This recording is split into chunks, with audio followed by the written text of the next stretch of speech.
Oh, you caught me saying thank you to a compliment there by our guest. Well, Dr. Yinka is inside the studio, and yes, she was the one who was asking or telling that I'm looking rather sharp. Thank you very much, madam. Absolutely. Well, Dr. Okweke is a Houston-based international business consultant who, over the past 19 years of entrepreneurial experience, is joining us today to talk about her business, Smart Gas Foundation. Now, it's a not-for-profit arm of Smart Gas. They're responsible for successfully donating over 8,500 pre-filled cooking gas cylinders and burners to less privileged communities. And they also conduct advocacy programs on transition to solid fuels. She joins us today to talk about this. You are welcome. Good to have you here. Nice to be here. How do non-profit or not-for-profit organizations function? How do they take care of their overheads, I wonder? Just a question I want to start with. Well, I would only speak to ours, really, yeah, because one thing I always say is that for you to run a non-profit, you still have to run it like a business. Because at the end of the day, even if you have funders, you have to get to the point whereby you try to run a system that is sustainable and scalable. Because for you to set up a non-profit is because you have a mission you're trying to achieve. You know, you believe there's value you're giving to the underserved in whatever sector you decide to play. So you have to see what is the longevity, what is the, how is it sustainable? Peradventure, I don't have investors or I don't have sponsors. How do we continue to, progress this? So it's really a function of ensuring that you're still thinking and looking at it as a business.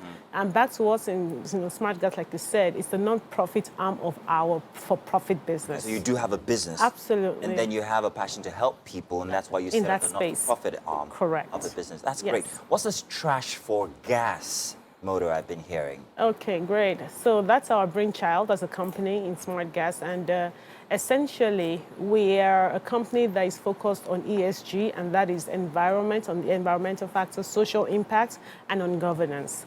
Now, we operate in the downstream gas sector, so essentially we're focused on cooking gas. So we do different things in that, but back to trash to gas, because they say that over 43 million households are there in Nigeria, and just less than 10% of them use cooking gas. It means that the vast majority are using solid fuels, and by that I mean the traditional ways of cooking, using charcoal, kerosene, and firewood. Now, based on NBS, they're saying that over 133 million people are multidimensionally poor, and that means they don't have access to clean cooking and clean energy. And for us, that's where that space is where we play. So most of the underserved communities all around us in urban centers, you don't even have to go far to rural areas. Most of them don't have access for two reasons. The number one is the cost of the cylinders.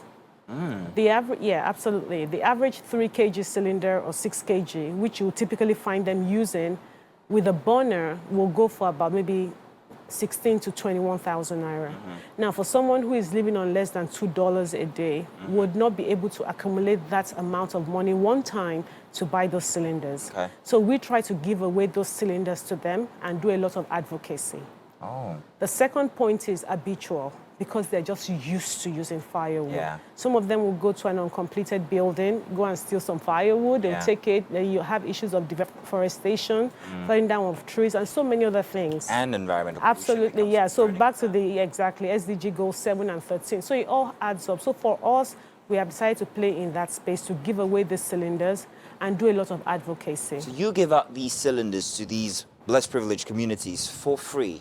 Absolutely. I know you have a business arm, but then still you must be able to at least take care of overhead somehow with the not-for-profit. So how do you make money back from or do you have partners? Okay, so good question. So for us as a company, we have what we earmark on a regular basis to do this advocacy.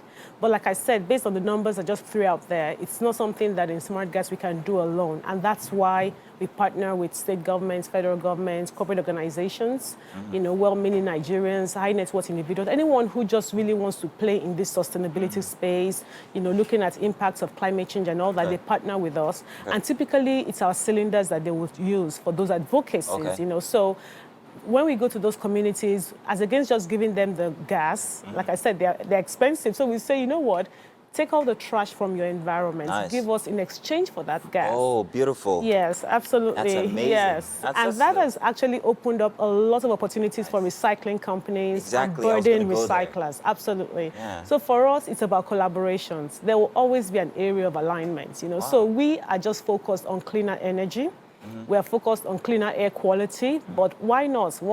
As we're doing that, and then we now have it's an on-site exercise. So we give them recycle bags, about 2. We teach them about segregation, and then they put all the PET bottles in one, trash in the other one, and it's just very engaging. All these things I'm saying takes about 3 hours. So they go around, there are gutters, they are everywhere, they pick all that trash very fast because they're thinking the cylinders might finish. You're going to start a recycling company anytime soon? I don't think so. Not too much? Handling too much? Yeah, exactly, perhaps? because the value chain is very wide, and that's why I always encourage a lot of people that there's so many opportunities. While you've done that and you're making the trash available, yes. recycle companies can form an ancillary type honestly, endeavor on the side. And there was one recycling company that we spoke to, very interesting. They actually use the plastics. They use soft plastics, so like pure water bags.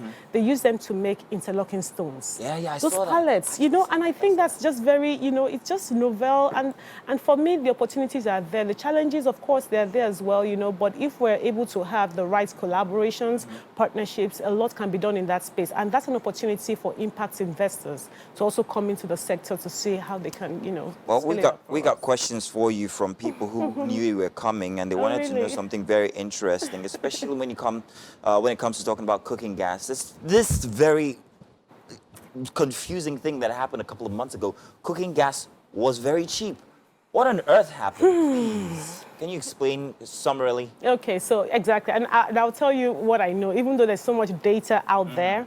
So, number one, gas is an international commodity, and just as I was coming, I was looking at the price as at October 2023. The international price for a gallon, of propane is about $2.4 per gallon. Now, when you look at the weight of that, it's like 4 liters, and 4 liters is like 2 kg of gas. So that brings it to, and so when you look at it, it's like $1, 1 kg of gas is about $1 plus. And now it's about 1,200 naira, 1,200 naira. So number one, because of the fact that hydrocarbons are in high demand, in the international space. So, of course, the prices are going up.